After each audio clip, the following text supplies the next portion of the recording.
Yep. On the conversation of histamine, what I was saying is a lot of people you and I see clinically have skin issues. And the cool thing is we often improve skin issues by fixing other things, meaning Hmm. we'll listen and we'll say, okay, I hear you on the skin issue. However, your labs reveal you have these two parasites, you have H. Yep. pylori, you have these histamine producing bacteria. See, there's a lot of dysbiosis in the gut that we talk about, but most people don't realize that you could be literally a histamine factory internally because of the Bingo. dysbiosis. Yeah, you mentioned that. We know Pseudomonas, we know Klebsiella, we know Citrobacter, right? I had a conversation with one of the lead lab techs over at GIMAP, Diagnostic Solution Laboratory. They talked about the big bacteria associated with histamine production. That's going to be your Klebsiella, your Pseudomonas, your Citrobacter. So you have this endogenous histamine, right?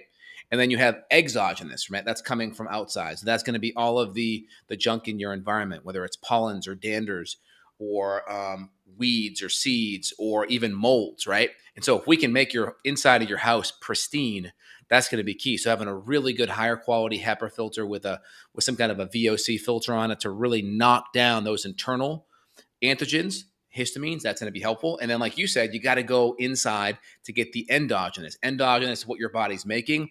Exogenous is what's coming from the environment outside in. Yeah, and then throw in the dietary histamine component as well. So at my worst, I remember eating an Huge. avocado. Yes. I had a terrible headache from an avocado and I thought, what the hell? And it turned out to be histamine related. So I cut it out for a while, Mhm. started working on my gut, and it improved. And if people haven't Bingo. heard my story, it was all mold. Mold was the big driver of it. Now, Yep. Lyme, Bartonella, Babesia, some of these tick-borne infections, I've seen those as a massive driver of histamine intolerance and mast cell activation as well. But I think mold is really one of the bigger ones. And of course, we know mold increases dysbiosis in the gut. So these are some of the big things you need to be looking at if you're someone who's listening. If maybe you're stuck on Claritin or Zyrtec or some other allergy med, Correct. your ENT is not going to talk to you about this stuff. Exactly. And so when it comes down to the gut bacteria, like you mentioned, that gut bacteria is going to obviously drive histamine. And then you have the exogenous stuff from the environment. And then the food stuff could be just enough to put you over the top with your histamine bucket, where maybe if the gut was better or the environment was better, that wouldn't be a thing. You wouldn't have to be that strict to cut out citrus or to cut out bacon or those kind of things. But when the histamine bucket's full, it's good to pull out as many variables as possible. Would you agree?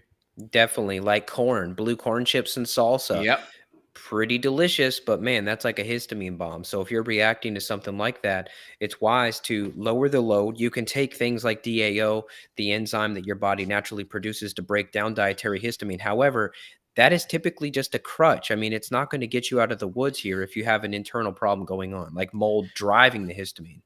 Yeah, most people they are using things like DAO or quercetin or bromelain or N-acetylcysteine, and those are great too. I like them because the typical H1, H2 blockers, whether it's Allegra, Singulair, Zyrtec, they're going to have a lot of side effects, potentially of brain fog or other types of fatigue issues as well. So I'd rather use something natural. Again, if I recommend those things, I'm always trying to fix the gut as well. There are some people that just have had allergies for so long and maybe their immune system's a little bit overly heightened. And that's where we fix the gut. But it's good to use these things over a medication.